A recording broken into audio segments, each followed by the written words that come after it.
Hello ವೀಕ್ಷಕರೇ ನಮಸ್ಕಾರ. ಇವತ್ತಿನ ಕುಕಿಂಗ್ ಸ್ಟೋರಿಯ ರೆಸಿಪಿ ಕೊಕೊನಟ್ ಚಟ್ನಿ ಅಥವಾ ಕಾಯಿ ಚಟ್ನಿ ಅಂತ ಹೇಳ್ಬೋದು.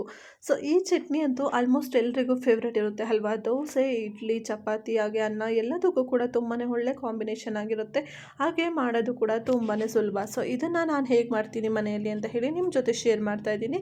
ಇವತ್ತಿನ ರೆಸಿಪಿ ನಿಮಗೂ ಕೂಡ ಇಷ್ಟ ಆದರೆ, ಹಾಗೆ ಯಾರಿಗೆಲ್ಲ ಕಾಯಿ ಚಟ್ನಿ ಫೇವ್ರೇಟ್ ಇದೆ ಅವರು ಕೂಡ ಇವತ್ತಿನ ವಿಡಿಯೋನ ಲೈಕ್ ಮಾಡಿ, ತಪ್ಪದೆ ಚಾನಲ್ನ ಸಬ್ಸ್ಕ್ರೈಬ್ ಮಾಡಿಕೊಂಡು ಸಪೋರ್ಟ್ ಮಾಡಿ. ಬನ್ನಿ ಹಾಗಾದರೆ ಈ ಚಟ್ನಿನ ನಾನು ಹೇಗೆ ಮಾಡ್ತೀನಿ ಅಂತ ತಿಳಿಸ್ಕೊಡ್ತೀನಿ.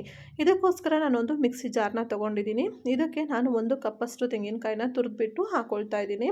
ಸೊ ಕೆಲವೊಬ್ಬರು ಹೆಚ್ಚಿ ಕೂಡ ಹಾಕ್ಕೊಳ್ತಾರೆ, ಬಟ್ ತುರಿದು ಹಾಕೊಂಡ್ರೆ ನನ್ನ ಪ್ರಕಾರ ಟೇಸ್ಟು ಸ್ವಲ್ಪ ಡಿಫ್ರೆಂಟಾಗಿ ಚೆನ್ನಾಗಿ ಬರುತ್ತೆ. ಹಾಗೆಯೇ ಸ್ವಲ್ಪ ಕಡಲೆಪಪ್ಪು ಅಂತ ಹುರ್ಗಡ್ಲೆನ ಹಾಕ್ಕೊಳ್ತಾ ಇದ್ದೀನಿ. ನಂತರ 4 ಹಸಿಮೆಣಸಿನ್ಕಾಯಿನ ಹಾಕ್ಕೊಂಡಿದ್ದೀನಿ. ನೀವು ನಿಮ್ಮ ಖಾರಕ್ಕೆ ತಕ್ಕಂತೆ ಹೆಚ್ಚು ಕಮ್ಮಿ ಮಾಡ್ಕೋಬೋದು. ಹಾಗೆ ಒಂದು ಚಿಕ್ಕ ಗೆಡ್ಡೆಯಷ್ಟು ಬೆಳ್ಳುಳ್ಳಿನ ಹಾಕ್ಕೊಂಡಿದ್ದೀನಿ. ನಂತರ ಚಿಕ್ಕ ಒಂದು ಹುಣಸೆ ಹಣ್ಣನ್ನು ಕೂಡ ಹಾಕ್ಕೊಂಡಿದ್ದೀನಿ. ನಂತರ ರುಚಿಗೆ ತಕ್ಕಷ್ಟು ಉಪ್ಪು ಹಾಗೆಯೇ ಕೊತ್ತಂಬರಿ ಸೊಪ್ಪು ಕೂಡ ಹಾಕ್ಕೊಳ್ತಾ ಇದ್ದೀನಿ. ಹುಣಸೆಹಣ್ಣು ಹಾಕೋದ್ರಿಂದ ಕಾಯಿ ಚಟ್ನಿಗೆ ಟೇಸ್ಟ್ ತುಂಬ ಚೆನ್ನಾಗಿ ಬರುತ್ತೆ. ಹಾಗೆ ಬೇಗ ಹುಳಿ ಕೂಡ ಬರೋದಿಲ್ಲ ಚಟ್ನಿ ಅಂತ ಹೇಳ್ಬೋದು. ಈಗ ಇದಕ್ಕೆ ಎಷ್ಟು ಬೇಕೋ ಅಷ್ಟು ನೀರು ಹಾಕ್ಕೊಂಡು ರುಬ್ಬಿದರೆ ಚಟ್ನಿ ರೆಡಿ ಆಯಿತು.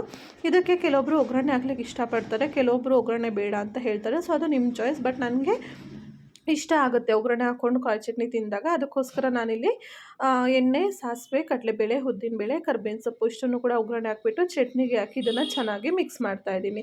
ಸೊ ಇಷ್ಟು ಮಾಡಿಕೊಂಡ್ರೆ ಕಾಯಿ ಚಟ್ನಿ ರೆಡಿಯಾಗೋಯಿತು. ತುಂಬಾ ಸಿಂಪಲಾಗಿ ಮಾಡ್ಬೋದು, ಹಾಗೆ ತುಂಬ ಬೇಗನೆ ಕ್ವಿಕ್ಕಾಗಿ ಟೇಸ್ಟಿಯಾಗಿ ಕೂಡ ಆಗಿರುತ್ತೆ.